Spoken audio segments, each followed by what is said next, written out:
Hey, be humble. Oh man, Be humble. Love it. Love it. Be humble. Yeah. no foreplay. We bike. Turn this up in y'all Chevys right now. The weather has changed. Hey, The real is back. Hey. I love this song. Only because it's like the male version of I Ain't Sorry. The male version of I Ain't Swear to God. Be humble. Little wench. It's kind of got like a formation thing to it. Did you just say white? He did say wench. He did. Wench is like our second favorite word next to coochie. Oh, good. What? I thought I was talking to myself. I don't know. You You wasn't. using I your wasn't. inside You was voice talking that to came lots out. of people. Yeah. I did. I'm sorry. Yeah, but we do like to say wench. Wench is like the one. I won't even say it's a curse word, but some people think it's like a curse. It's like the one like on the border derogatory statement that I can get away with for some reason. Like since most women giggle it off, I'm just gonna keep saying it. Okay. In 10 years, it's probably not gonna happen because political correctness and shit like that. But Okay. Nah, it's getting out of that, bro. See, you'll be able to say more. wonderful. Okay, so my real friends hate when I do this, but I'm gonna do it right now. I don't care. Fight me. Wench had become extinct in like 2000 and like we'll say 98. They stopped saying wench in like 98. Fresh brought back wench. He did, and I hate to give Fresh credit on anything. The first time I called a girl a wench, she ain't know how to feel. But I told her you my number one wench, so it's like it came with a ribbon. She But- was like, That's what I was. In true Aunt P fashion, Fresh made it a hot line, and I made it a hot song. oh my god! Every time he wear this everybody- Yankees hat, Everybody can, attributes it to me now. So it's cool. I'm glad we was able to clear that out. Glad we was able to clear that up. We got to start doing better. We really do. We let Maxwell down every week here at the No Foreplay show. We Just let him down falling every short of the glory. Fuck Dion's glory, because Dion has set a standard that he know we're not gonna reach every week. ever. I just want y'all to be great, bro. That's it. I just, when I move to Uncle Phil old mansion in Bel Air, I want y'all to be in Bel Air too. I don't want to have to come to Compton to visit y'all. Hey, we gonna be jazz. We gonna be the ignorant people. Look, man. We gonna be the people that get you kicked out of Bel Air, bro. You gotta know that. Can you tell Texaroni to relax? Man, look at his face. Look at his face, boy. Let me just drink my Stella, G. Gee, that boy smiling like Grove on Sesame Street. You know what? Be humble. Be humble. Be humble. Look, I'm still disappointed. Like Kendrick promised me, he said the album was coming 8/7. yeah, he got everybody. Yeah, It's just like when your daddy said he was coming on Christmas. Ain't never come. Now we gotta wait for your mama to get her income tax. Right. well, I'm luckily I did not get those promises. Shame on me. Shame on me. I kind of felt that. Yeah, part. still I never understood the fascination with singing that part of the song. That shit cold, boy. that- Great song. Thank you. Like it's like low key, like Dion. Like it's low key underrated. Like the Super song, because underrated. the song and album came out like 2 summers ago, last summer. Yeah. But nobody really like talked about how cold that song was. They did on like B103 and shit. oh my god. I was about to say fuck V1, But but, see- I'm like 2 birthdays Nah, away I'm from like, like I'm that's saying my they did. demographic. You know what? It puts you in that old Teddy Pendergrass begging type mode. You And know what I mean? think the thing is this: when Tyrese does anything other than sing, people get upset. Yeah. And so they didn't want to give him the full credit that he deserved for singing that shit. Like he's like that No, he album was sang good. that He shit. sang the fuck out that song. And my favorite part on the song is what I'm gonna tell these kids. I mean, But like Tyrese can sing in general, and it'd be Yeah. funny. Like you watch award shows and you see people on Twitter like, "Oh damn, like Tyrese sound good." Like the motherfucker always sounds Stupid. good. It's just when he talks Yeah. yeah, and man. thinks And says blinks outlandish stuff. and writes Yeah. and And- tweets And never dies in the Transformer movies. ever. We've been waiting on that scene for a long time. I feel like he got his credit. Like the video came out, Denzel directed that video, right? Probably so. And it was. I remember watching it and I was like, This is cool. I just, you know. We know. But you know something too, Joe. See, we gotta stop. When a guy plays a certain character, we can't label him as that character forever. We have pretty much labeled him as Jody. A lot of people look at Tyrese as he just soft, still live with his mama. We gotta let that shit go. Like Baby Boy, he's no longer Baby Boy. I don't think. No, we don't. We don't have to do that because there's certain people that's always stuck in a role. Like it ain't just us. Like it ain't because the wench who played Jenny, I know she plays in House of Cards, but fuck her. She is always Jenny. She will always be a wench. She will always be the worst movie wench in movie history. Jesus. Followed closely behind by Ginger from Casino. Hey, no, we and had then the mama from Blow. No, we put somebody else on that list recently. There was a chick from Blow. Ginger and Jenny was always the top three. We did put somebody else. Else on that list. On movie, all-time movie wenches. It'll come to me, man. Okay, I don't know about wenches. Jenny is the worst. But what about Baby from Dirty Dancing? I like that Baby. Like she's always gonna be Baby. I don't think she played in no other movies. No, I'm pretty sure she did. She changed her nose so she could stop being Baby. When you got to change your nose, though, that puts you on the always going to be a movie character list. I think that's a good one. I don't remember nothing about Dirty Dancing. What? Nah. We cannot be friends. Dirty Dancing is a cult classic. You know, it's my next question. Yeah. Are there black people in Dirty Dancing? There's one black couple who was that's how I watch films. When Baby bought the watermelon to the cupboard back to the shack in the back. It was one black couple like getting greedy. Yeah, look at them freaks on the dance floor. True. It was them. They was going crazy. But certain people, they just can't escape it. Like I don't care how old Ferris Bueller gets, he's going to be Ferris Bueller. Like, that's true. You know, it's just pretty much all the Star Wars characters too. Them niggas always gonna be Star Wars. I feel like, and then there's certain people like I feel like Jack Nicholson is just his own regular self is a character. Yeah. Right. So he just like Gina boyfriend. That nigga always be Kylie Watson from Above the Rim. What's his name? Shaky. Dwayne Martin. Dwayne Martin. Like I don't even know the nigga name. Yeah, Shaky from Real Housewives. He did a lot of weird shit in life, so I just be like, okay. So people have heard the voice of a lady. We have a guest. Here. This is 2 episodes in a row. We have people who hold doctorate degrees. This is like I don't know what we're gonna do. Real live educated. Yeah, that's serious. We got to start turning our hood red down. Just a little. Come on. We got the grease first. So we have Dr. Crystal Laura. It's me. What's up? Hello. Oh, man. Ring the alarm. Happy to be here. So, yeah, this episode has been a long time in the making. It's been a long time in the making. And it comes, though, at the right time. That's like why you got to believe in timing, because it's been a lot of weird shit happening in education lately. And if we'd have had you, like, before, like, it would have been like, okay, we got to make something work. But happy to be here, y'all. Okay, so let's kick it off about you. Wait a minute. You know what? We haven't did intros. We do intros, and we ain't did them. And what's going on with you, man? Come on. Not much. No. Oh shit! Every time he wear this Kenneth Cole shirt. Come on, Ant. It's not. It's Calvin Klein. I know it was some. I know it was some kind of CK combination. And it's one of my good shirts. The 5 I got. Good shirts. Let's see what's going on with me. My daughter's birthday is coming up. She's turning 4. We're excited about that. My daughter's still into it. Yeah. Fuck. Never mind. I love your kid. I won't say that. Other than that, man, just grinding, man. Just, work is work. No one has tried to cut me in the past week. That's important. That's very important. That's the way my mouth is set up, how I run it sometimes. But, just keep me on the top of y'all prayer list. That's all I ask.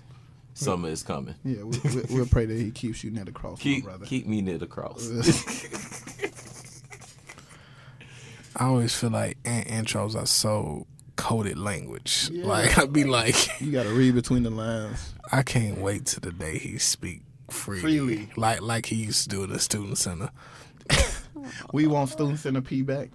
You know, Student Centipede, he comes pretty regularly. He just doesn't come during the intros. Okay. I mean, like, because like it's a hard question for me to answer at this time due to situations, contractual obligations. When you ask me the simple question, what I've been up to in the past couple, like the same shit I've been up to for a minute. So let's just. How you been, Fresh? Hold on. I can always fit Drake lyrics to people's life. I'm like, no. My God. Yes. Let's just move on, man. Like Drake said, I can't rap like that, all young and naive. Like, you know what I'm saying? Yeah, I was gonna say Blim, but I thought no. You know, you relax. How are you, Fresh? Well, you know, I'm good today. You know, it's been a roller coaster of emotions this week. My student had my basketball player had his funeral yesterday, and then today, you know, I had my daughter's birthday party. So it's been like a roller coaster of emotions right now. I'm good though. I'm in a good headspace. You know, a little closure.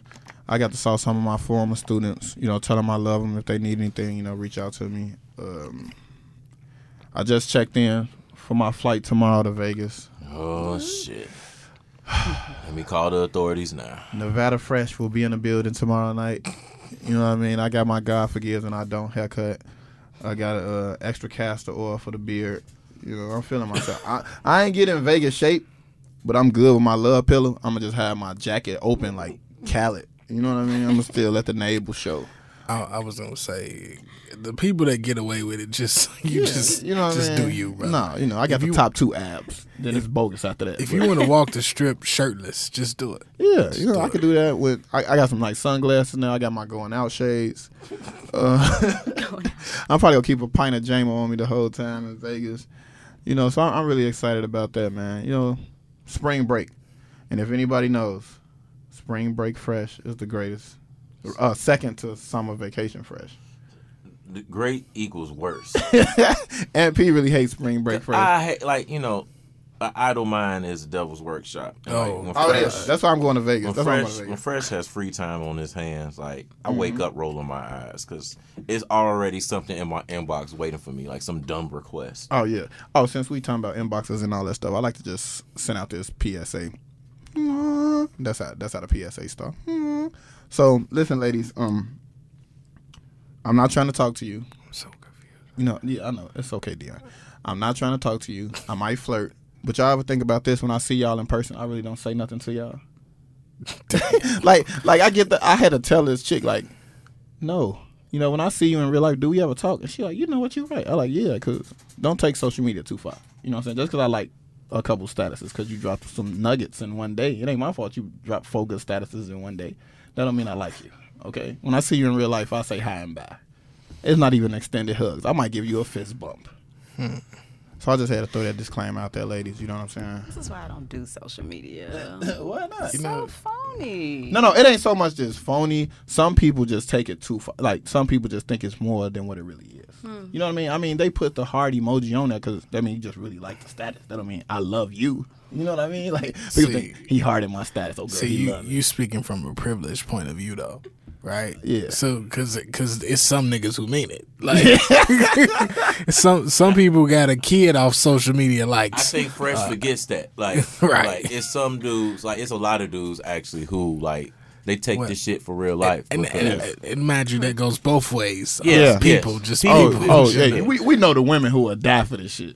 Like, we know the women who would die for this shit. Die for this shit. For you, Fresh? Or for No, for social media. Hey, it depends on what day of the week it is. If it's a good Thursday, when I probably got my hair cut that Thursday, then they'll probably die for it. When you find out some of they girls, like, take a picture and send it off to somebody to Photoshop it before they post it on IG. Yeah, like, that's when you realize how real it is. Like, this is real. You paying per picture at this point. Wow. Like, you know, it's very real. Yeah, and once you get, like, I dropped a Drake lyric this week.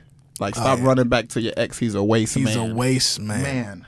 And like, every girl like, oh, I needed this. Like, what? No, it's a Drake lyric. Thanks, Fresh. And to verify Fresh story, he literally typed that as he was in the car with me. I did. We was listening to Blim. Because I kept saying, like, I need to like Blim at some point. Yeah, and I made him listen to it. And I wrote the lyric on Facebook, and I was getting all kind of love.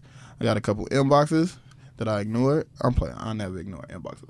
Listen, I never ignore inboxes because I think that's bad. I think if we all have social media and someone reaches out to socialize with you on social media, you should at least respond. You don't got to go too far, but you can say, oh, okay, or just like it at least. You know, don't ignore nothing on social media. Lord. Okay. My boy Dion. Hey, hold on. Before I introduce, like, Medium Maxwell now, that's what he is. You know what I'm saying? That's what we telling all of that. He's no longer Fat Maxwell. He's Medium Maxwell. Anybody got a problem with it, come see me and MP. We like to fight in our spare time. So, Yep. shout out to my boy Dion. By the time y'all hear this, he'll already be my MCM. No homo. Because we got to start uplifting our brothers. Yes, and not just on like, oh, like he made $1 million in 1 week, just like regular shit. Regular shit. By the time y'all hear this episode, he'll be my MCM because of this. Oh, man. He didn't go on no diet, y'all. He made a complete lifestyle change. Yeah. Most people go to the doctor, they get something, they be like, man, I'm going to be all right. You know, go get me a 2-liter of Pepsi. Right. And some chicken wings from Churches. Yep. Dion has made a complete lifestyle change, and I just want to big up my brother for doing what he's supposed to be doing. I'm like, Dion, where you at? I'm on my way to LA Fitness. Good fucking job, Dion. And the crazy part, he don't like thirst trap with it or anything. He just like go to work. And I didn't realize how much weight Dion lost until I took his picture last night. Yeah. And I looked at it, I was like, the fuck, who is this? My boy. I was like, He finna damn. start wearing contacts. Then it's really gonna be out of control. Then I'm gonna have to lose his number. He's gonna start wearing contacts, and it's gonna be out of control. Like, cause like Dion has lost like, what have you lost in the neighborhood of like 70 pounds? No, I ain't lost 70 pounds. Okay, I try. Now it's at about 45. That's 70, That's bro. 70. He lost But- 70 pounds, y'all. Dion has lost 70 pounds. You lost 70 pounds. Drake came out, and summer is coming. Right. And Can't nobody tell you shit right now. And these dirty hoes can't even lose their ex's phone number. Yeah, I said it. But Oh, man. You lost a teenage child, 45 pounds. It's like at least a young adolescent. big up to Medium Maxwell. So Medium Maxwell, how was your week? It was Light on your feet. Yeah, it was like I mean it was cool, man. I'm trying to think because that was a great introduction. Thank you, fellas. No problem. You know, I realized I just had to change. So some of the change now actually is like forced in the motherfucker, like because once you stop eating certain stuff, and then even when you say like, okay, I'm gonna try this again, you be like, man, that shit is actually gross, right? Yep. So like I did that. Like I used to love like fried fish, right? And I didn't eat it for a long time. I was baking my fish at home, and then I got some fried fish from out, and I was like, this shit tastes like I just ate like a grease patty. Yep. And I'm like, yo, like everything tastes different. You know, so now it's like random shit like tastes better. Like vegetables taste better. Like fruit tastes better. And just everything tastes random. And granted, I'll still eat some of the other shit. Like, you know, I'll eat some chips, but now I can only eat damn near like 10 chips. You know what I'm saying? So it's just totally different. And, you know, people be like, good job. Thank you for all the praise. I tell people like, thank you. Like, keep asking me like, do I want to go work out with you? Like, I'm cool. I'm with it. This is great. So you'll come practice with me? The man. I will. Cause Now, what she is does practice? Yeah, I'm about she to say, what does. is- So Chris, we was gonna get to this later. Okay, we sorry. can All get it right. now. Great, because This how the conversation flows. our guest is a yogi. She's a yogi, so she does yoga, and I remember seeing it on Instagram, and you recently did like your like a class. You taught yoga to people. I'm like, okay, so I feel like I do need some. I feel like I do need some yoga because I look at people when they do it, and I think when you don't think about it, like you look at it and you're like, whatever. Then you look at people who've been like, we've been on social media so long, I've seen people start where they start, and then when you look at them later, and I'm like, Joe, like the shit they just did, it takes so much strength to do this specific pose. I'm like, what the And it looks so easy and quick, and they just pop right into it. I know better. I feel like I know better. I'm like, gee, they strong as hell. Gee, like they've been practicing the hell out. So yeah, I'll definitely come. Very cool.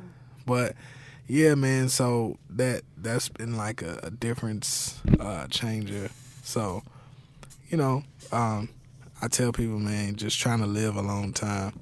I don't want to die early, like for some shit I could have prevented. That's really like the thought process. That's it. Like, when I had my stroke, like my doctors told me, like, if you get your shit together, you won't see us again. And I'm just sitting there like, oh. And for every doctor differently to say that, I'm like, oh, okay. Like, that's all it take. I don't got to come here and be laid up again. Cool. I'm with it. And I think we've said this before, but let's say it again just in case we haven't. Like, men especially, like, don't be afraid of the doctor. Get your yearly checkups. And that's me preaching to myself as well, because I be like low-key nervous about the doctor too. So I actually like made myself like call last week.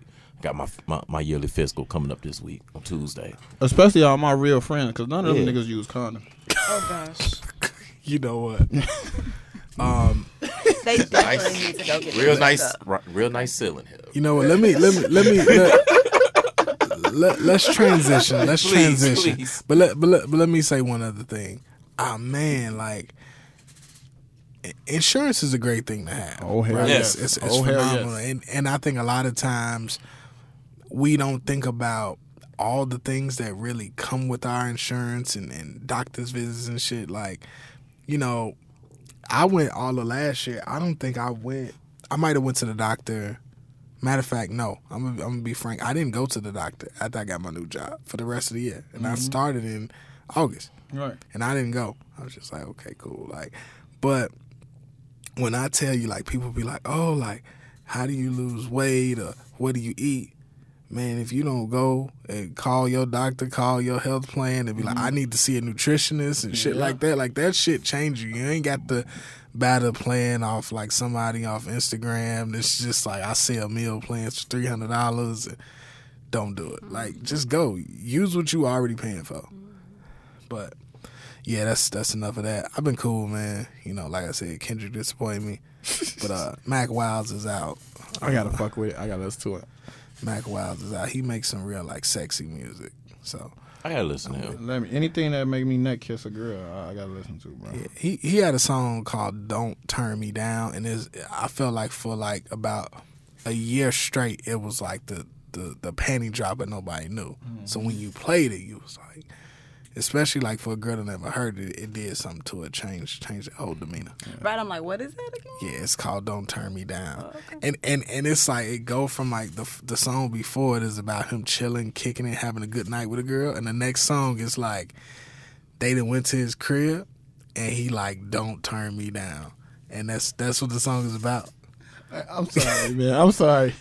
Ant is sipping this damn Stella like it's Dom Perignon. Why is he drinking this damn Stella like this? But yeah, shout out to Mac Wilds, man. Oh, one thing, Dion, before Yes, we sir. move on, man. You know what the doctor thing, that's so true. Like me, I never used to take advantage of none of that shit. I just used to pay and keep it going. But now, eye exam, 2 pair of glasses a year. I do my 2 dental visits.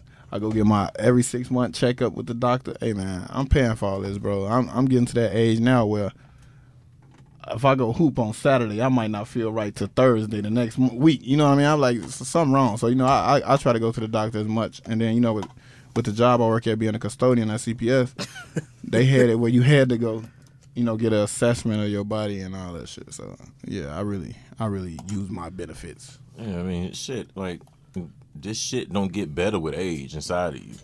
Yeah. Like, I remember, like, I tried a gyro nacho. So I was like on Facebook, like, oh shit, I got gyro nacho. Like, this shit flame. Like, I haven't told a lot of people this. I told Leslie this. Gee, like, I felt like I was gonna die for like the next 2 fucking days. Like, I was like, oh my fucking God, a gyro and a nacho. In theory, sounds great.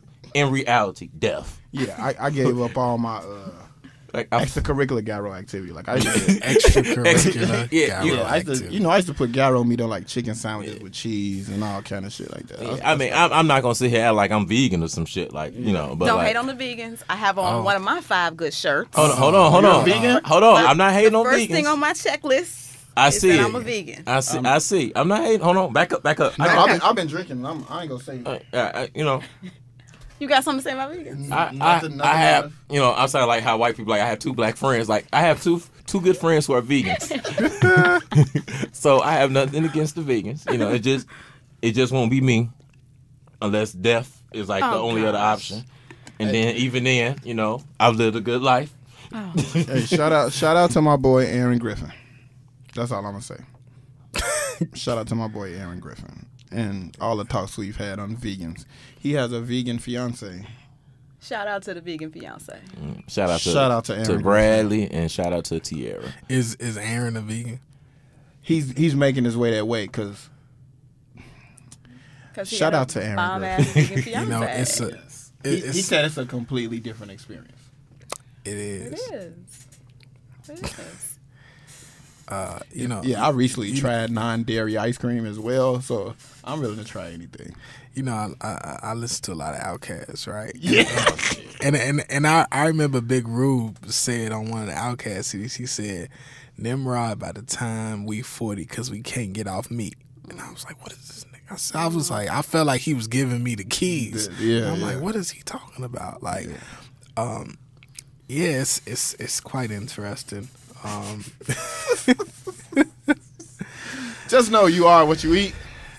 My people out there. You know, and you know when I realized shit really changed? Friday night, I went to hibachi, and that shit did not taste good to me, G. I was like, what is this? I was like, who am I? I was literally just sitting there, and I'm maxing shit out the vegetables. I literally got a half a fork of fried rice. I left shrimp on there. All that shit still in the refrigerator. I ain't even touched the leftovers. I was like, who am I becoming? Not even gonna lie to you, Jack. Won't be me.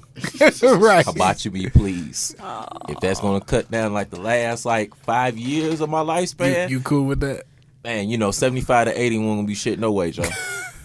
My husband, who's also a vegan, who keeps me healthy because he does all the cooking, has this great whatever meme, and it says, "Eat pussy, not cow." I think that's like a beautiful thing. I'm glad you said it. I didn't want to be that guy that said that part, but yeah. You know, like that's what I was getting at. I think that should Listen, consider that. Listen, here's the thing. If we had an option, right,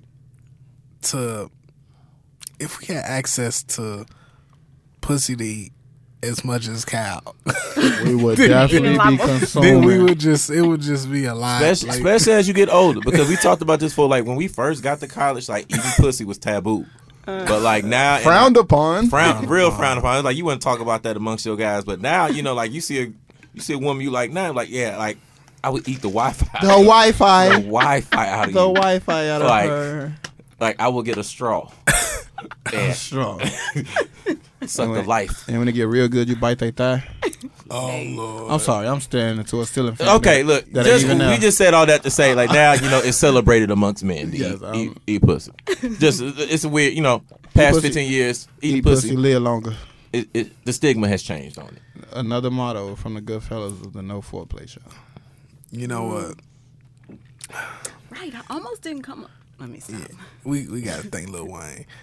Yeah, this is true. This is true. Like for real, like I like was terrified of that shit. You were very. I do remember. Yeah, that. you do remember. Pretty funny. Like I was about to say something. No, I understand because I grew up around a lot of fat dudes. Fat dudes start eating coochie at like 13, and I was like 19, like 18, 19. Like I'm gonna say, I was like, still like touching it with my fingers before. Like no, I went in, like no, like, no bullshit. The lips apart. No bullshit. Like I went through like my college career like without really eating pussy. Wait till you like 22, bro? I don't even know how this happened. You're not my friend anymore. This conversation. This is your fault. Actually, it's actually your fault. This came up. I still am. I made up for lost time. Wait, he said, "Oh, yeah, yeah." I mean, Dion, you knew that. Yeah. By the time I got to 22, I was eating coochie off the juke slide. I can't. You know what? I like, was I was about bracing to- myself for something ignorant, but not. You that. ever thought of telling a story, but you know, like if you tell this story, It's going. the person that this story is going to talk about, like you ain't even got to say nothing, but they listen to the podcast. And Dion, I just can't do every it. But week. look, I'm saying That's why I hate when you ask me how my week been every week. every week. But I got that cha-cha again part, I'm telling you, bro, that's all like tongue gymnastics. Man, you was such a dirty, You just like scum, filthy scum, cha-cha again. Get scum. the Like fuck out of the studio. you talking about the cha cha? Like like my go to move back then was just kissing in the corner in the bar and stuff. Oh yeah, I was still killing. I was a finger king. Oh, we ain't finna get into That's disgusting. oh. You know what? Moving on. I did not bring her here for this. Sorry. I'm actually gonna edit That's how- that one line out. That's Out of how you- all the shit we said, That's how you I ain't was. got it. That's how you come was. out. That's how you was. They thought like, boy, but your nails so sharp. How fresh. gosh. Let's bring it back. Yeah, man, you we did gotta not relax. bring the guest See, here for this. You see, this is how you fuck up, right? So you do all this shit, and then you be like, if we talk on Facebook, I'm not flirting and shit. Exactly. You know what? Meanwhile, he the I wish motherfucking I finger had. king. I wish I had the Law and Order gavel right now. I would Right. just Dum, like, like, get the hell out of here. One day we will grow up fresh. Yeah. It won't be today. So you know, so back to Dr. Crystal Laura. Lord. Dr. Yeah. Crystal Yeah. Laura. That's me.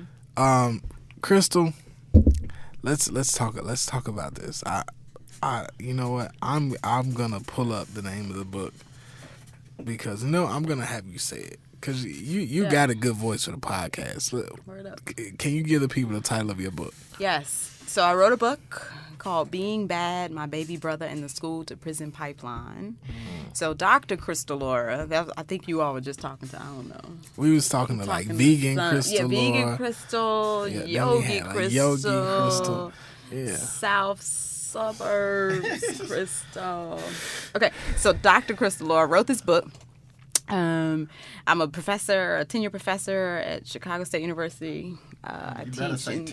Yeah, it's really important. It really is. Okay, really important. Work really hard for that tenure. I got it early too, ahead of time. Hey, there we go. So I'm a tenured professor at Chicago State in the College of Education. I teach teachers and principals and folks who are on the road toward the superintendency. So I'm in a program of educational leadership, a doctoral program. So my students are pursuing their doctorates. And my primary goal when I go to work is to help these folks who are going to run schools, run school districts, understand the relationships between schools and prisons. Because quite frankly, way too many young people, particularly young people of color, particularly young poor people of color, particularly young poor people of color who are males, end up not in places of health and happiness, not in a place of gainful employment, not in a place where they would be able to participate fully in our democracy, but instead they are folks who end up in jails, on the streets, in prisons. So I can see why you're a great teacher. That whole little spill captivated me. Keep going. Word I'm sorry. up, word That up. like Thank you. that's dope as fuck. Like, sorry. Just keep So going. this is what I do. So I try to find ways to help these adults who are powerful, who have lots of capacity to do big things in schools and in communities. I try to help them understand the issues that the young people are struggling with, the issues that oftentimes the school adults are creating for young people.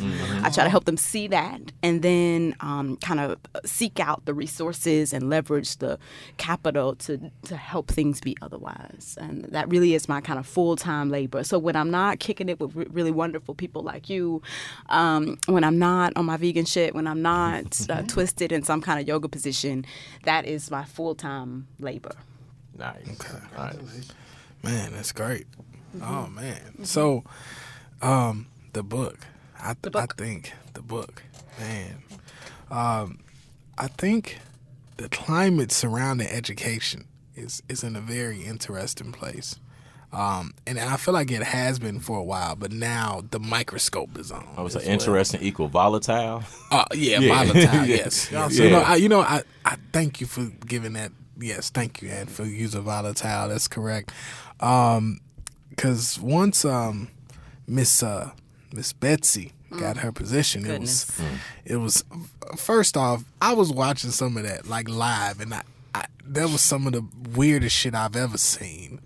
Because when these people were expressing their disgust with her, I was sitting there like, gee, like they going hard. Like they literally hate this lady.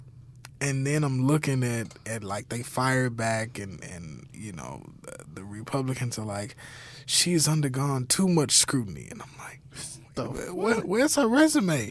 Like, I can't get a job I don't have a resume for. Like, It's funny that they was like, oh, this poor little white woman has gone through so much scrutiny. Like, motherfucker, that's a Wednesday for me. Like, a fucking Wednesday. Can I ask you a question? Tuesday at Krispy Kreme. Could you break down just real quick, Cliff Notes version for like the average person who isn't really in education like myself, what that hire of Betsy DeVos as education secretary, like the detriment to people? So much like many other people who Agent Orange has appointed, I refuse to call him president, and I know the money folks will just feel like I need to get over it and name it what it is, but I just refuse. Give me a few years and maybe I'll warm up.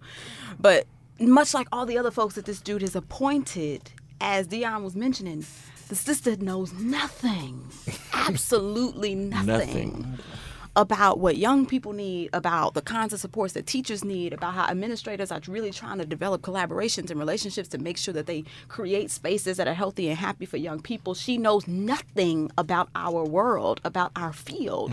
She is a person with lots of money, with lots of influence, and like all the other people in his cabinet and his crew, that's what gets them their positions. But she can't help us understand how to do our jobs better, and she certainly can't provide the kind of resources that we need in order to do that. She's not interested in that. Exactly. She's interested in a corporate vision of education. She's interested in privatizing education.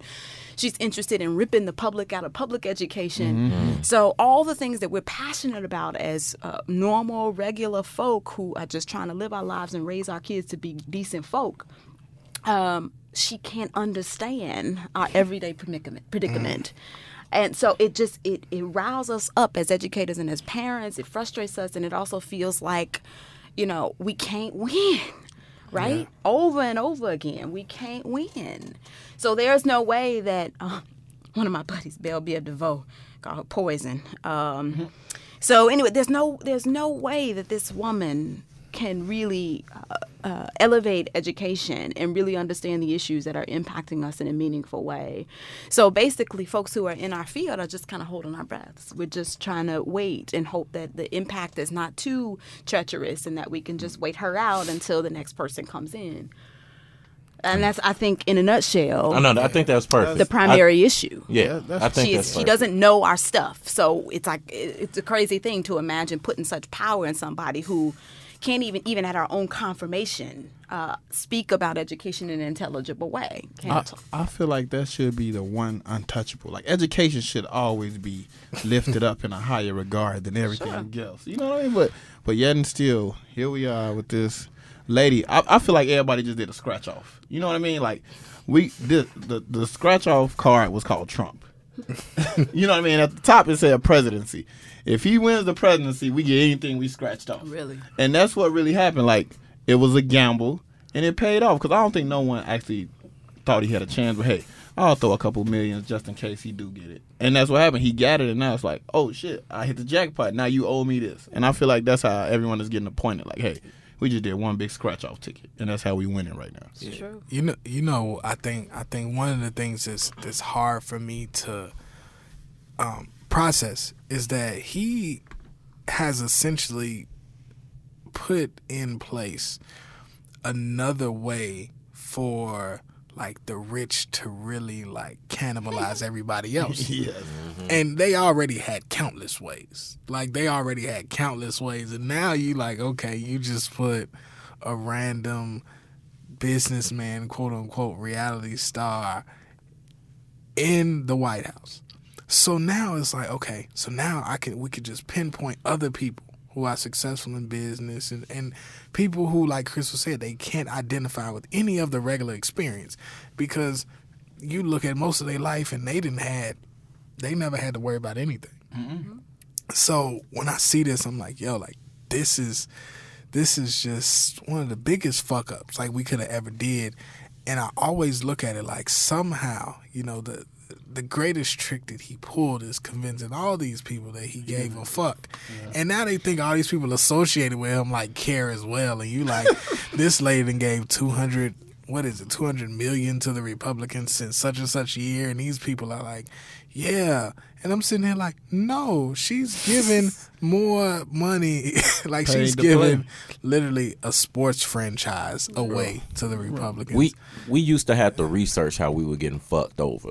Now it's on Twitter and CNN every morning. Like, you don't have to research. Like, you wake up like, good morning, people of color. Today you're getting fucked this way. Right. Bam, bam, bam. And you Sideways. go on. Have a good day. Enjoy your 45-minute lunch. The fuck. Take Like, a plan B in the morning. right. And the thing when she went to that school in DC Man, and they were outside and I was sitting there like, gee, like I think the one piece of humor I can take from that, and it just makes me feel like all of this is a twisted Truman Show experiment / Chappelle Show skit. It's like white people are furious as well. Like white people are mad. That man got hit by her SUV, like, cause he didn't want to let her ass in the school, and he was like, she's killing our kids. And I was like, what have we yo, done? like, he ready to send this shit up, and I was like, yo, like people are literally. Like, I don't know what's gonna happen. Like, it's some of them white people wigging out so hard. Like, My only comfort in all this, we have survived slavery. We have survived the Jim Crow South. We have survived Reagan. Some way, shape, or form, we gonna figure out how to get to the other side of this. I can't wait until we don't have to think like that, though. You know, I can't wait either. But unfortunately, only time I think when I wake up and we're not going to think like that is when I'm at the pearly gates. And he's going through my DVD of my life, and I'm like, oh Jesus, let me explain that. Right. Please take out years 17 through 23. listen, the DVD. if I may. At those gates, I'm gonna just look at him. He gonna look at me. I'm gonna say, "We need to have a talk." Yeah. Like, can I holler at you on the side real quick? I'm gonna say, all the blacks, we should all be here. Like, we should all be here. He gonna tell me fresh. Hold on, just wait. Let me talk to these next three people. Then we gonna be like the bouncer. Yeah. Let me talk to these next three people. Then we can work something out, big fella. Nah, good man. I like that you said that about the DVD of our lives. There's so many people who don't think of their lives in chapters. Definitely think about it. Chapters. And not just like yearly chapters, like, you know, like different seasons and shit. Oh yeah.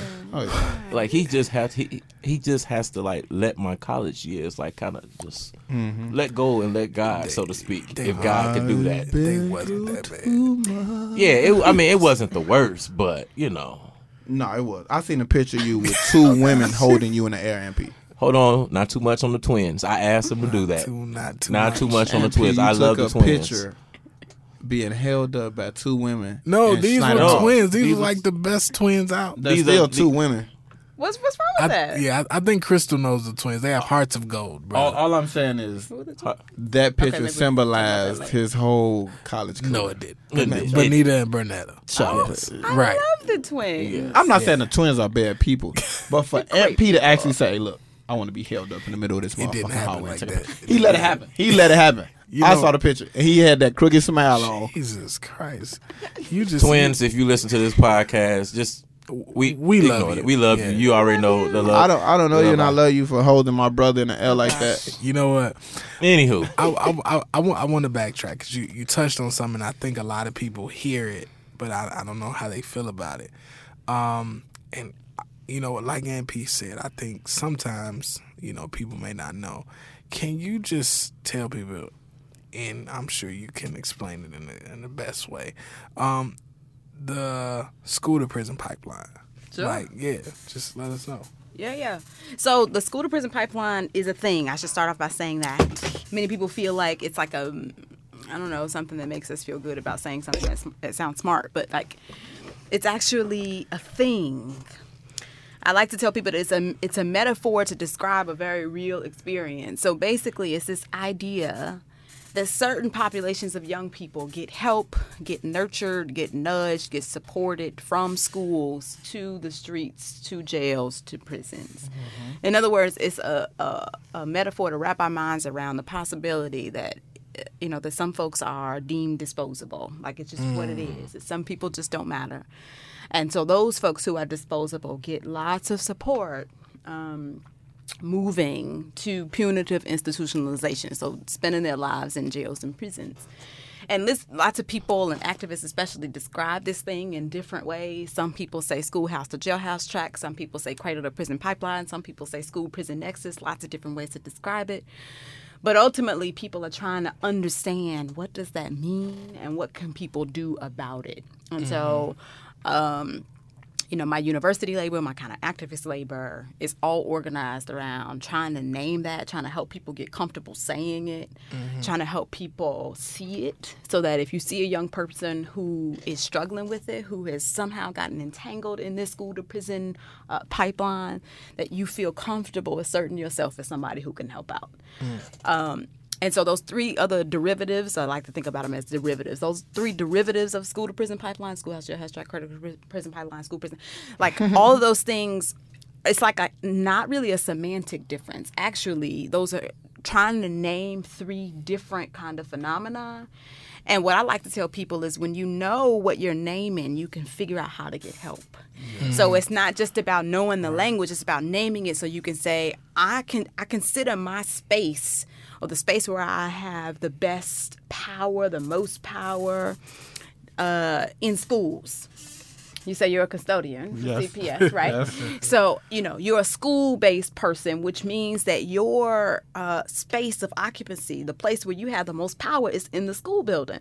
So then if you're concerned with this concept of the school to prison pipeline, you would be trying to figure out, how can I, as a school adult, make sure that my space is not a space that's conducive to putting young people out, right? How can I make sure that my space is a space where young people see this as their space, as their home? They see themselves as school kids, not as street kids, and that I'm not helping them see the streets as a more attractive option than what I'm offering. So, that's part of what I try to articulate to folk. That's definitely the truth. Like, that's my struggle right there. That is to me, that is the number one struggle with our young black men, is making school more attractive than the streets. Sure. Because that's what they know. That's all they ever know. That's what everyone in their household knows. So, of course, they're going to glorify it, and they're going to think that's actually the way to go. No one is telling them that, hey, you can go to school. You can finish. You can be this. You can be that. They're telling them, like, you don't give a fuck anyway. You ain't going to be shit. You know what I mean? Sure. A lot of our kids hear that on a daily basis. You're not going to be shit. And after so long, if you get one, even if you're getting straight A's and you get one C, all they did is say, I won't go be shit. Yep. And this is the beginning of me not being shit. Got it. You know what I mean? So that is the number one struggle right there of trying to make school more attractive than the streets, which is very hard, because between the people outside the school as soon as you leave out, between the music, the movies, it's so hard. And then even the teachers, you know what I mean? Every teacher doesn't have that same mentality of, I need to make this attractive to the kids, because they more talk at the kids, and that's really pushing them more away than pulling them in. Yeah. If you think about it, there's so many schools that actually look and feel a lot like prisons. Right. Shout out to Julie. Oh shit! I said I wasn't going to. Definitely. I've ride past schools and I'll be looking. I'll be like, is there any hope for the kids inside that building? Like, I mean, a lot of these. These schools only have air conditioning half the time. And I think that's prison-like conditions. I mean, it's the tiniest of details that we've been hanging on to for a long time. So think about it. Like, if I have a loved one who's in prison right now, so I'm like way too familiar with what it takes to actually get inside one of those spaces. So like, there are security guards in our schools and in prisons. There are IDs. You get ID'd over and over and over again just to get inside and move around the space. Same thing in prisons. There are dogs in our schools, right? There, you wear uniforms. I was just going to say, that was the number one thing, the uniformity, like the same thing. Just like in prison. So it's like the actual spaces, the structure of the building is often set up to look a lot like a prison, right? So, young people get all these ideas over and over again, particularly from what you said, Fresh, like they literally get from adults' mouths. You ain't shit in different ways, right? And so if you get that over and over again, and you continue to come to a space that feels a lot like prison, if you got your neighborhood folks saying this is this is where you need to be, it all just makes sense. It doesn't take rocket science. It doesn't take rocket science to figure out how we are helping this young person to be not in school. Yeah. And me, like being a custodian, like when I'm outside raking leaves and stuff, I try to talk to the people outside the building. You know, I try to talk to them and say, hey, man, this is a good kid. You know what I'm saying? Make sure he comes to basketball practice. Make sure he's at school on time for breakfast. I always preach the same gospel to everyone. You know, no one gets off easy. You know, even the kids on the corner. I talk to them the same way. I tell them the same way. I shake their hands. Hey, how you doing? I love you. You know what I'm saying? Have a good day. You got any problems? Come see me. You just became my favorite person. Like that whole piece around love. Yeah. School adults don't say that. Like, we think it's like a weird kind of pedophilia to say love to our young people, but that's exactly what they need, right? Yeah. Like, research tells us, young people tell us that there are not school adults who acknowledge them as people. That there is this, like, mass invisibility where young people just feel like they just another person in the building. And that's why I say they go back to the talking at them instead of talking with them. I talk to the kids all the time about what they know. I mean, then you can go the other way. Like, it's nothing for me I tell a kid like this. If you have my phone number, use me as a resource. I don't care if you calling me in the middle of the night because you stuck on 2K and you don't know how to throw an alley hoop. Word up. Call me and say, and I'll tell you press square. You know what I mean? That's the kind of guy I am, and I feel like that's what kids need. If they can say, they can look back and say, man, I called this dude at 3 o'clock in the morning for alley hoop, and he told me. You know, that's something that's making that connection with the kids that they don't have. You know what I mean? And I feel like every kid wants that. Even if they don't say it, they want that. Like, I look at boys who are in the streets, and you would be amazed at, they say, man, you really, you know, I'm like this. You really want to be seen hugging me? Man, I don't care. I don't care. Give me a hug. How you doing? Pull up your pants. Straighten up your hat. And they do it. If somebody else said it's middle fingers up, you know what I mean? But they know where I'm coming from, and it's a good place. And I'm only going to say what's best for you. I'm never going to put you in a predicament where you won't succeed. Let me ask a question then, piggyback off that. Is that something that should be done more? Is that something that should come from the individual teacher itself, or should that be promoted from, like, the top down as far as, like, administration principles, but it's not because due to, like, maybe, like, laws, funding, lack of training, like... It should be both. Both, okay. So this is why I feel every time I walk into whatever people have to say about Chicago, say fuck you, first of all. But in addition to that, what I love about my ability to go onto that campus and work with these folks who are going to be superintendents is that school leadership often is neglected as a spot of intervention. We often think about teachers, and we should, right? Because teachers are the folks who are on the ground with the young people, but it's also the administrators who create the kinds of environments where teachers can do what they need to do. So it kind of needs to be this both situations. I feel really lucky when I'm able to kind of imbue my politics on these folks who have the ability to kind of create the culture and climate that'll enable these teachers to bubble up and do the kind of work that they want to do and need to do. So it should be kind of a both situation. But frankly, the kinds of conversations we're having are not really conversations that the vast majority of teachers or the vast majority of administrators have access to, right? So they are trained in ways that don't enable them to talk about the kinds of things we're talking about. So maybe, like, the No Foreplay show needs to be, like, on syllabi, like, all across the world, right? Hey, wow. Like, speaking into existence. There you go. There you go. And, you know, I'm sorry, but culture and climate is like two major words that you hear at every school. It's always about culture and climate, culture and climate. When I come in a building, what's the feel of the building? But it depends on what are you trying to make the culture and climate? You know what I mean? Are you trying to make it where, hey, the kids just walk through the hallway super quiet? That's your culture and climate. Or are you trying to make it where this is a real learning environment? When you come into this space, you know things are getting taught and things are being learned. Well, we also know that there's a race and a class issue there, right? Like, so certain schools have greater latitude to let kids be kids than other schools, right? Those are called gifted schools. Gifted schools, private schools, classical schools, Montessori schools, really have great latitude to do the kinds of things that we know are reasonable for young people. Or even schools that's just, let's just be real, outside the black community. Sure. I have subbed at a school like Kelly. Kelly is, majority Mexican. No uniforms. Kids had headphones on, phones out, everything, walking through the hallways on their phone. But that's okay there because there's no fighting. You know what I mean? There's no violence. But you ever think of, but we never look at our situations as, hey, maybe if we gave them just something, that maybe that'll cut back on the things. You know what I mean? We always are so quick to take. Quick to suspend. Sure. But what if we kept that kid in school? Sure. We don't know what's going on at home, and we suspended him and sent him back to the garbage. You know what I mean? So I feel like, certain schools we just take.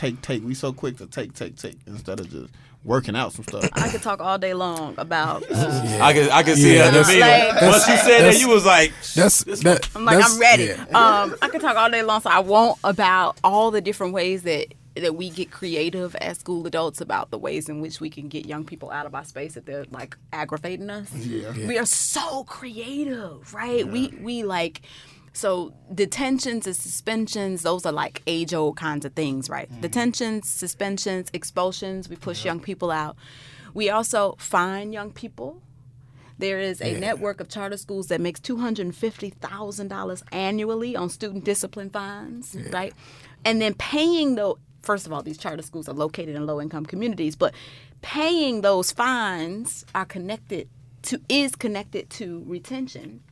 Meaning, if you can't, as a low-income person in this community, pay the student misbehavior fine, you can't move up to the next grade. So then that retention is also sort of a strategy for educators to, kind of punish. So in addition to that, there are still 19 states where we can beat young people. So corporal punishment is still allowed in 19 states. We also counsel young people out of educational spaces. So if you're bothering me, I can tell you, you know what? Lincoln's Challenge is really good for you. Yes. Job Corps, you would be fantastic. You can get a trade. You can get a job. You'd be great. Oh, this alternative school down the street. Basically, any place except your own space is the place where the young people ought to be, right? So we have all the... Oh, and then there's also arrests, school-based arrests. Yeah. We have booking stations in our schools, in CPS, right? We have booking stations to make arrests easier, faster, and more efficient. So we as school adults are hella creative about the ways to punish young people and get them out of our faces. So I love what you're saying, Fresh, that we should be thinking about ways instead to make sure that young people love where they learn, right? Make sure that young people feel like this is their environment. That's their space. Yeah, I think one of the things that we talked about, I always like to look at reflection, right? So when I first started hearing about, the school to prison pipeline, I start thinking about my experience in school. I can't think about what's happening in the schools now. Even though I've seen a little bit of it, I'm not in there. So I immediately went back. And I remember in third grade, I had a teacher, Miss Wright in Caldwell. Literally, if you did anything wrong, all day, the one thing I remember about third grade, all day, it was literally a line to her desk for us to literally get spankings on our hand. Now, anybody who know, and she had the thick paddle, and anybody who know me, I've been a fucking resistant kid since this high. Because, my home life, as a young kid, that young was let Dion do whatever he want to do, right? Let him do whatever he want to do. And it was it allowed for growth in my mind. But when I got there, I mean, no, you need to do this, you need to do it this way. And I'm sitting here crazy. This lady, I kid you not, that's what the line of kids, she used to paddle us in so many different ways, right? And I just remember, me, kids would scream and cry and shit. And, I was the hard motherfucker. So she, me and my homie Andre, so what she would do is just go extra hard on us because we wouldn't break. She would just go extra hard. And like I said, I was telling them people earlier, at that time, my grades from CPS was pure shit. You know what I'm saying? And then once I ended up going out to the suburbs, it was like, oh shit, he actually got some potential. Like, you know what I'm saying? And I remember even going into Dirksen, going into a school where it was like a black leadership at the time. And it was like a different experience. You know, granted, you never like great friends with your principal, but they used to actually talk to us about things, and you had teachers who like lived like around the corner that the kids would actually talk to and mess with. It was just a totally different experience. And, you know, I even kind of shaped it too when I went to Whitney Young. It was weird because I had some teachers who understood, but I think most of the teachers just assumed everybody in that school had a good home life. Yep. And that was not the farthest from the truth. Far from it. So when I fucked up, it wasn't like, damn, like what was Dion's week like? What happened at the crib? It was like, do you belong in this motherfucker? Like, it was like, call his mother up, and they wasn't talking to my mother about, you know, what's going on in the home? Why is he acting out? Why did he get here and don't go to class? It was like, my mother come up there and they breaking out the list of alternative schools. So here's Dion's choices. He can't go to this one because this one is for pregnant girls. I'm looking at this shit like, these motherfuckers tripping. Like, you know what I'm saying? Like, that was what was happening. And it was like, nobody was like, well, what's really going on? Like, because he didn't get into this motherfucker by chance. What? But well, first of all, that's the first anti-dolphin story I think I've ever heard, because dolphins roll deep. I don't know what it is about those dolphins. Y'all just like have a thing. Because we very protective of our shit. Yeah, you're very protective of your shit. Child play. But also, like that was classic. The story you told is the story that we keep hearing over and over and again. It's like both common and commonly misunderstood.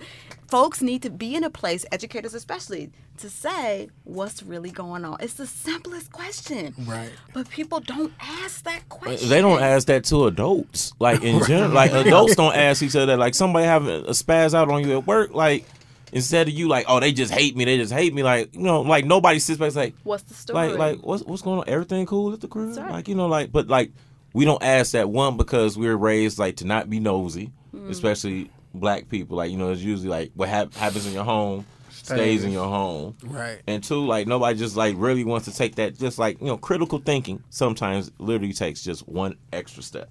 And no one ever wants to take that one extra step to critical thinking. Real shit. Especially with us blacks. We like really anti everything. You know, you all as a black person, you got to be so tough, but then nurturing. It's all just stupid. If you think of like the black man, what we have. Well, I ain't gonna say the black man. I'm gonna say the black woman. Okay, ladies, because y'all always bashing us, but I feel the women always do bash us, but I do feel that maybe because you call us wenches. Maybe. Yeah, that's all right. With love. Oh, okay. Until you look a woman in her eyes and say, I hate you, wench. jeez. I mean, that's really like foreplay. But hey, Okay. ladies, you know, you all go through a lot. As a black woman, you know, you have to be a mother. You have to be nurturing. You have to be strong enough to do it by yourself. You have to be a lady in the streets, but then you still got to be like super nasty with your guy. You got to be understanding of his ways of still being stuck as a boy. It's a lot. You know, I'm sorry. I'm not trying to get on coochie here. This is really the truth. No. Like black women, like as a segment, have it like the hardest a lot of times. Yeah. We can say that out loud. Tupac cares. We can say I was just wondering where he was going and like how it came out, because it definitely came out like a Brother to the Night kind of poem. And I didn't know where he was going with. That's why I kind of chimed in. I'm glad y'all jumped in. I didn't know I was going either. Yeah, I'm glad y'all jumped in. Because you know I got the same thing. Like when we say that necessarily. Kind of the way Crystal felt about you saying you was getting to the gates and you were talking about we've been through slavery, we've been through Jim Crow. Because essentially I feel like, don't we dictate the fuck out of what you just said? Like, don't we as men dictate the fuck out of what they just said? Like all those demands you just put on a woman, say you gotta be this, you gotta be that. We the ones dictating that shit. So What you think about that? That's another episode. That's another episode. People in power are not willingly giving up the power, and I'm just gonna leave it at that. That's a personal reflection episode. Right. See, y'all shouldn't talk this shit because that just let me know y'all didn't read her shirt because vegan is number one And feminist. I read her shirt shirt soon as she came. Soon as like we was standing out there, so I already knew like, watch yourself, Anthony. This ain't the fight you want. Man. Wait, he said watch yourself. He said Wayne 60 seconds into that. I'm not gonna change all my ways. Ain't nothing like breaking a feminist down. No offense to you. Oh Lord! But I'm just saying. Well, we gonna have a long show. No. I'm just saying, as a man, there's nothing better than breaking a feminist. Have you done such a thing? Yes, I have. Really? Yeah. Breaking a What feminist does down. that You know what, look dude? like? That's some blog shit on you it. should have said later. Like not after this episode's over. Not. I'll on. break it down later. I'll blog about it. Maybe I should edit that shit out too. Jeez. Please, before we get shot at, we already got multiple people wanting to shoot us at the studio. Fam, let me tell you something, right? So, quote unquote, black feminist Twitter. I gotta pee. They just hung Kendrick Lamar. Yes, Yeah. they For did. saying the stretch mark, saying stretch marks and natural hair, Photoshop, and you would afro. say that shit there, boy, you crazy. I gotta get on Twitter. Apparently, I'm so not on Twitter. Okay, what? Ebony at the door. She said somebody else might be at the door with the high school guy. I mean, is Jeff listening? Look up and see if you see Jeff. Tell him we somebody got somebody at the door. Oh, We leaving that on. you know, the show. I'm at an event. I can't see. Okay. We I got don't people know at the what's door. wrong. He ain't That's how texting it me. goes down. Oh yeah, he did text me. That's how it goes at the No Foreplay show. You know, people randomly drop in. That's what's up. It's like fucking Mr. Rogers' Neighborhood. Okay, so It's Charlie. okay, so let's get back on track. Okay. We're gonna take it to another way because Crystal just told us all her awesomeness. I feel like we could do like our first like 2-hour episode with you because we got a lot of shit to say. So here's my next question. You are a yoga practitioner. You are an instructor now. Like, you know, Yoga makes me happy. that makes you happy. It makes me so happy. Tell us about your yoga journey. Have you practiced, fellas? No. It depends. I mean, only Man, yo- no. Just say no. No, just say no. No, I have before. I've done like downward dog. That counts. Yeah. That counts. No. I He said use no. I use that to stretch my lower back. No bullshit. Okay. No Lower back, bullshit. lower back pain is like the number one pain that most folks experience. See? So that's a thing, See, they always think my man in the wrong place, but I really did that. There Okay. you go. I'm a yogi. I've been practicing yoga since 2009. Ooh. When I was pregnant with my first child. I have 2 kids. And that was my way of trying to get into a zen zone to prepare my mind, my body for having this kid. I knew I wanted to have the kid naturally. And so I went to a class and I was hooked. And my instructor just happened to be 1 week ahead of me in her pregnancy. And so she knew exactly what to do with my body, right? As the belly got bigger, it was in the way. I couldn't do the normal stuff that you might see on YouTube or whatever. I had to do special things, and she was perfect. That was also the first yoga class I took where Bob Marley was my soundtrack. Oh. And I was in love. So I left the mat crying and feeling like this was like the best experience ever in life, right? Every little thing It was exactly gonna be all right. And it was. And I did exactly what I wanted to do. I had that first baby naturally. I had my second baby naturally. And I just continued. And so for the past, I was just talking to my husband about this earlier.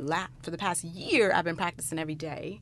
I only miss a day if I'm, healing from a lower back injury, or if whatever the day is just unbelievably crazy. But it's like if I skip a day, I feel like my life ain't right. Oh man. If I skip a day, it's like my rhythm is off and like I'm crabby. It's like my life just is not together if I skip a day. Right. So yoga is very much a part of who I am as a person right now. It's part of what I do for fun, and And so, yeah, as you were saying, I just recently started teaching other people. Okay. So I teach at a Black-owned fitness center, Metal Fitness in Bronzeville. For you Chicagoans, you should know where that is. And if not, look it up. It's a dope place. This former NFL player, Jason Burns, started this place in a former Y. So it's this huge, massive facility, and he's just filling it with, like, hella shit. So he has, like, a jiu-jitsu program. He takes in high school athletes who want to train to go for, like, football scholarships. So he gives them CrossFit training, and then he has the CrossFit program, and now he started a yoga program with me. So I teach there once a week, and I just brought on a new yoga instructor to teach there on Tuesdays as well.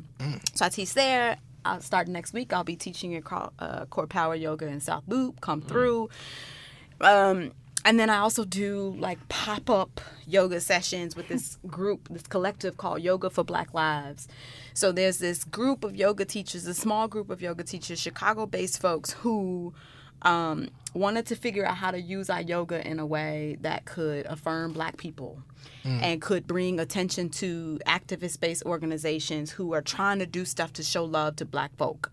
So there's this wonderful organization called Asada's Daughters. If you haven't heard about Asada's Daughters, Google the shit out of it. Because it is this badass collective of sisters who not only engage in direct action. So you may, as I saw before we came in here, we were talking you all. I was listening. You all were talking sports. So you may know that at Draft Town last year, some sisters chained themselves up right on Lakeshore Drive. I heard about that, right? yes. And they had the whole Beyonce formation thing. That was Asada's Daughters. And their idea was, why are you spending all this money on fucking Draft Town? Spend that money on education. Spend that money to give people affordable health care. Spend that money to make sure people have access to housing, right? Do other stuff with the money that people are donating to this foolishness. So anyway, so Yoga for Black Lives, we do pop-up yoga classes. So any place somebody says, hey, we have a space and people who want to do yoga, we'll come. And we will come teach a class for free. And we will set up a little donation jar and say, just put whatever you can in that jar. And whatever we collect, if it's 5 cents or it's $500, we will donate it to an organization that's doing good stuff for Black folk. So, you know, I feel like yoga, you know, has just infiltrated my life and, in so many different ways. And it's a beautiful thing. So I do the corporate stuff, but I also do private lessons, and I also do free yoga wherever somebody asks for it, because it's just that dope. I can hear the passion about this. Like the way you talk about yoga is how I like talk about like gyro cheeseburgers. Oh gosh. Oh, Phil. I thought we were moving. I thought we were in it. Let's continue. But no, like I would actually like to try yoga, like, cause I know like one of my good friends, KD, she's listening to the podcast faithfully. She's recently became a yoga instructor not too long ago. Oh, so well, we should meet. KD, let's meet. We can definitely do that. Right up. I'll put Dion in charge of that. The thing is, fellas often have trouble either admitting that they're interested in yoga, or they like flat out reject it as something like that only women do, right? I can admit I am intrigued by it. Like what are like quick Cliff Notes version? What are the benefits? There are so many, clearly the physical benefits are off. Well, let me back up. It depends on what kind of yoga you practice. For a man, it depends on what kind of yoga you practice. Personally, I'm mostly into fitness-inspired yoga. So I do flow yoga for the primary purpose of being fit, right? So Dion knows, like a lot of the stuff that I do requires that I do like push-ups, and I'm doing like sit-ups, and I'm doing things that really build the strength in my body. My goal in life is to be able to like be on a handstand for like 3 minutes, like hashtag life goals, like that's my, right? But and then like in my 3-minute handstand, I want to do like push-ups in my handstand, right?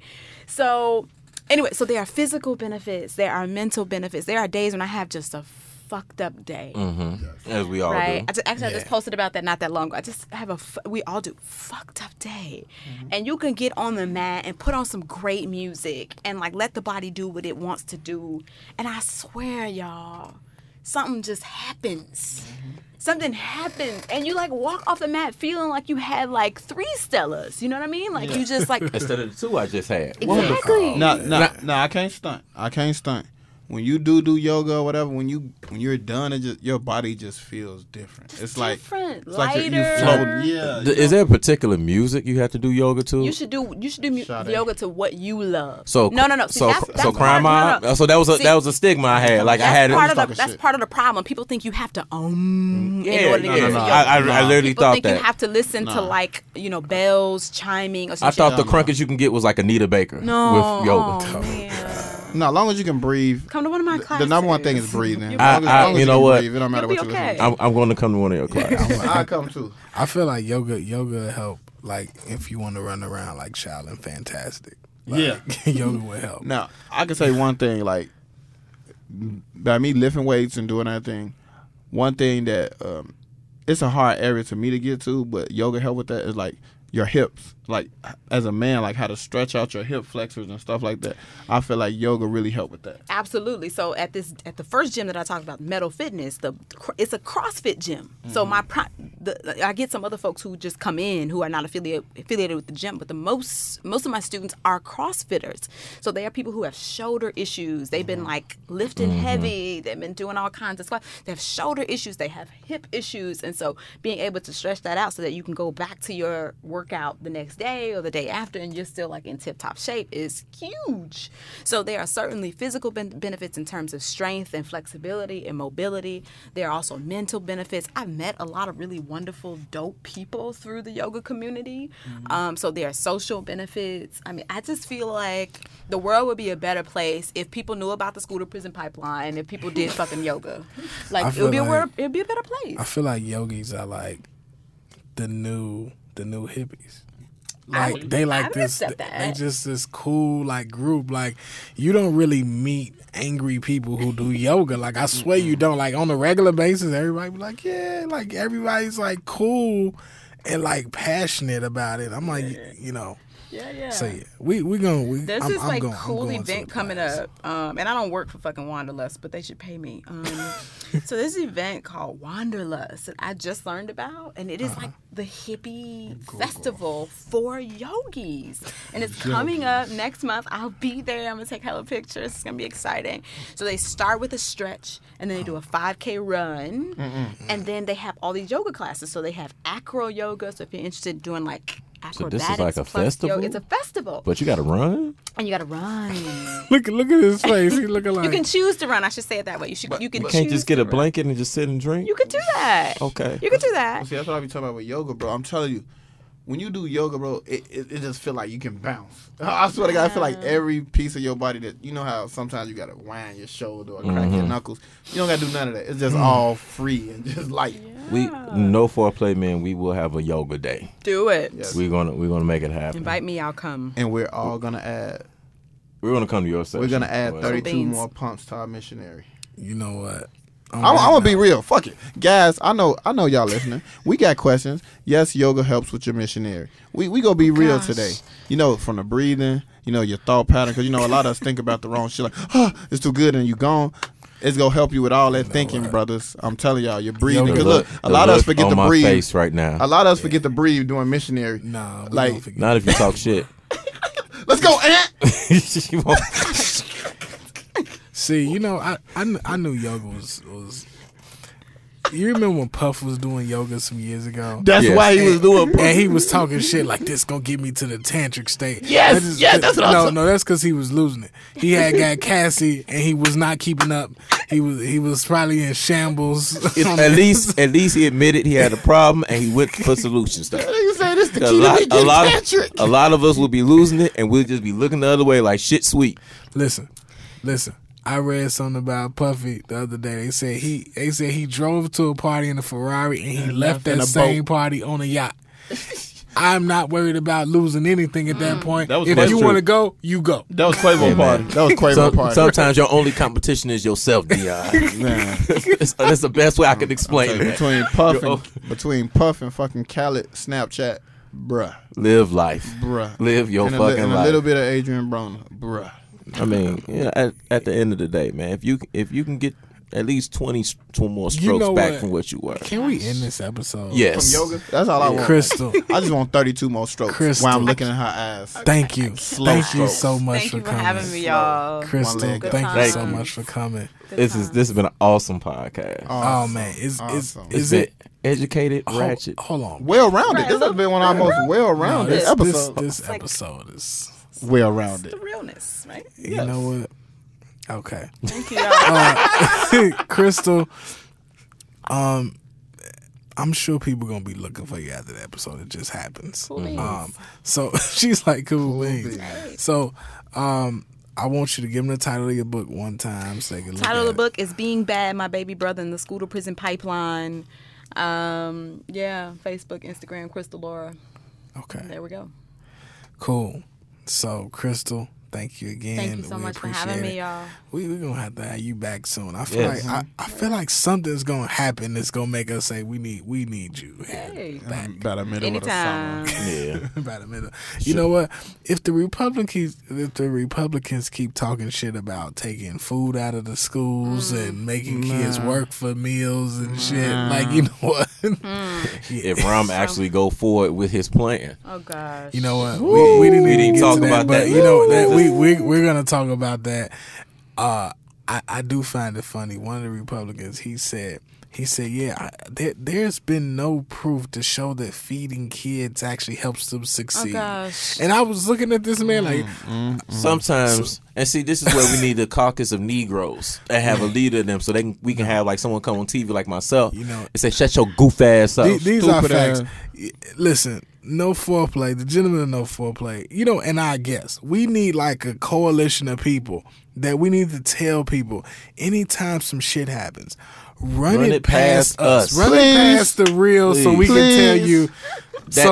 So even that's- like the Pepsi ad. Now, granted, Oh, God. I didn't I feel like I wasn't outraged. wasn't Right, touched I like wasn't everybody else. outraged. I thought touched. it was outraged. I thought it was kind of weird, but I was wasn't not like, touched. oh I my was not god, touched Pepsi, like what are everybody you else. doing? Like, I put it like this. I thought it was weird, but like I said, if you run it past the coalition, I'm gonna say this. I'm gonna be like, don't put that shit do out, that. fam. Like, Yeah. just like, Your next nah, one- that your shit. next Don't- your next 24 hours gonna be shitty. Just Yeah, like we don't really need that kind of pressure. I'm, right, bro. I'm Who like, the yo, fuck around bro, we don't Pepsi? need this, bro. Well, we Like, going back to Coke, bro. and then you're gonna say like, cut me a check. Like you're gonna tell me we need a check to tell you not to run this. I don't know who worked hard on this, but it's like I feel like that's the time where Pepsi probably wanted to say, well, you know, we had some black people on the campaign, and you're gonna say, listen. He grew up in Bel Air with his Uncle Phil. right. Be like, dude, you're from Evanston. You're from Evanston. Evanston. Kankakee. I'm in Chicago every week. You know, 1 hour We gonna do that. 1 We're hour. gonna do that. Coalition of Negroes. Coalition of Negroes Consulting Company. Yeah. We can do a gentleman and guests. Do it. Gentlemen Look. and guests. That's gonna be or good fellas and guests. The No Foreplay Show. Word up. We out. No foreplay.